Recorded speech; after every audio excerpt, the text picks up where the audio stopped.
Hello दोस्तों, कैसे हैं आप। मैं स्वागत करती हूं आपका अपने यूट्यूब चैनल भाषा अध्ययन में।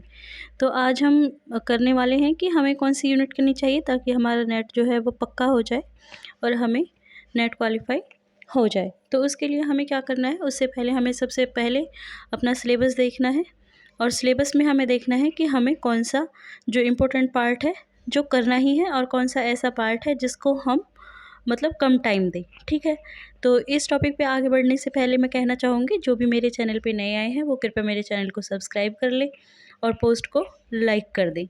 ठीक है, वीडियो को लाइक करना ना भूलिएगा और चैनल को सब्सक्राइब मत करना भूलिएगा। ठीक है, तो अब हम देखते हैं कि जैसा कि आप जानते हो कि हिंदी में 10 यूनिट है और 10 यूनिट में से हम अगर आधी यूनिट भी अच्छे से कवर अप कर लेते हैं तो हमारा नेट तो क्वालिफाई हो ही जाएगा। जेआरएफ के लिए हमें थोड़ी और मेहनत करनी होगी, लेकिन नेट क्वालिफाई हो जाएगा। 100% इस चीज़ की गारंटी मैं लेती हूँ।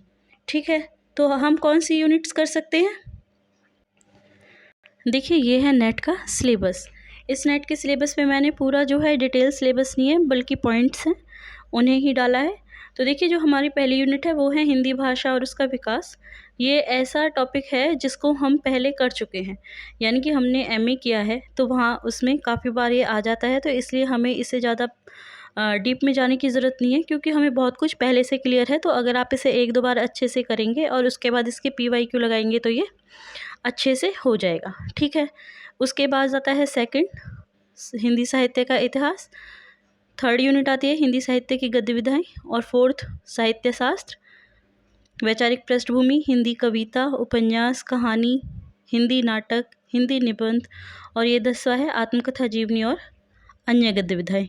देखिए, अगर हम इसमें बात करें तो जो इसका ये लास्ट है हिंदी निबंध और अन्य गद्य विधाएँ, इनमें हमें देखना है कि इनका टॉपिक क्या है। अगर किसी ने निबंध लिखा है तो उस निबंध में किस समस्या को या फिर किस विषय को उठाया गया है, किस पे जोर दिया गया है, तो हमें उसका जो है निष्कर्ष निकालना है, उसका जो है केंद्र बिंदु है वो समझना है। अगर आपने एक बार केंद्र बिंदु समझ लिया उसका, उसकी समस्या या फिर जो भी उसका लेखक का लिखने का उसका जिस भी कारण से वो लिखना चाहते हैं, जिस भी समस्या से वो हमें अवगत कराना चाहते हैं या फिर जो पहुँचाना चाहते हैं दूसरों तक, हमें उसको समझना है। अगर एक बार आप उसको पढ़ लेते हो तो उसके बाद आपको इसका पूरा डिटेल पढ़ने की ज़रूरत नहीं है।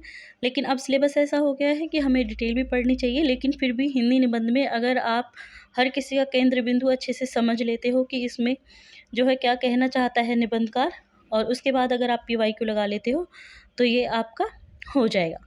ठीक है, हिंदी नाटक, हिंदी नाटकों का भी यही है। हिंदी नाटक जो हैं, कुछ नाटक बहुत छोटे हैं, कुछ नाटक जो हैं कुछ बड़े हैं, लेकिन अगर आप एक बार छोटे नाटक कर लेते हैं और बड़े नाटकों को अगर आप एक बार सरसरी नज़र से भी देख लेते हैं तो आपका काम बन जाएगा। ठीक है, हिंदी कहानी, कहानियाँ कोई ज़्यादा बड़ी नहीं है, कहानियाँ बहुत छोटी-छोटी हैं।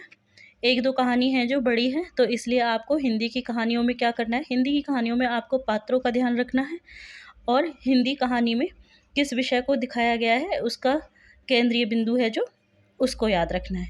ठीक है, तो आप कहानियाँ बहुत अच्छे से कर सकते हैं। निबंध का सिर्फ आपको एक जो है केंद्रीय बिंदु है वो करना है और नाटक वो भी छोटे हैं तो आप उन्हें बहुत अच्छे से कर सकते हैं। इसके अलावा हिंदी उपन्यास, हिंदी उपन्यास बहुत ही रोचक है। आप एक बार पढ़ेंगे तो आपको उसमें धीरे-धीरे रुचि बन जाएगी और जिस काम में हमारी रुचि होती है वो काम हम बहुत अच्छे से कर पाते हैं।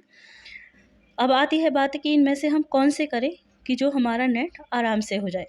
तो देखिए, जो ये वैचारिक पृष्ठभूमि यूनिट 4 है, इसका जो है यूनिट 5 है जो वैचारिक पृष्ठभूमि, ये कोई बहुत बड़ी यूनिट नहीं है, बहुत छोटी यूनिट है। इसको अगर आप 2-3 बार कर लेते हैं अच्छे से रिवाइज़ और उसके बाद अगर आप पीवाईक्यू लगा लेते हैं तो मुझे नहीं लगता कि इसमें आपके 1-2 से ज़्यादा क्वेश्चन गलत होंगे।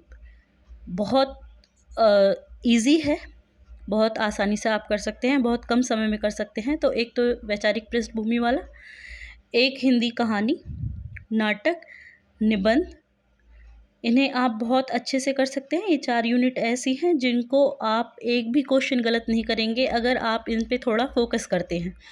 आत्मकथा, जीवनी और अन्य गद्य विधाएँ, इसमें भी 50% जो हैं विधाएँ ऐसी हैं जिन्हें आप बहुत अच्छे से कर सकते हैं बहुत कम समय में। और उसके अलावा रिवीजन और पीवाईक्यू, ये आपका सबसे बड़ा सपोर्ट सिस्टम है। जितने आप पीवाईक्यू एमसीक्यू करेंगे उतना ही आपका जो स्कोर है वो बढ़ता जाएगा।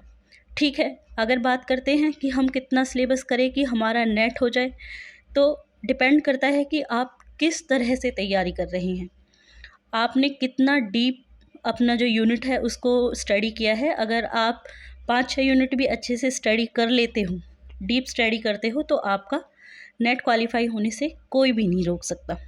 ठीक है, अगर आपको जानकारी अच्छी लगी हो तो मेरे वीडियो को लाइक कीजिए, शेयर कीजिए, सब्सक्राइब कीजिए।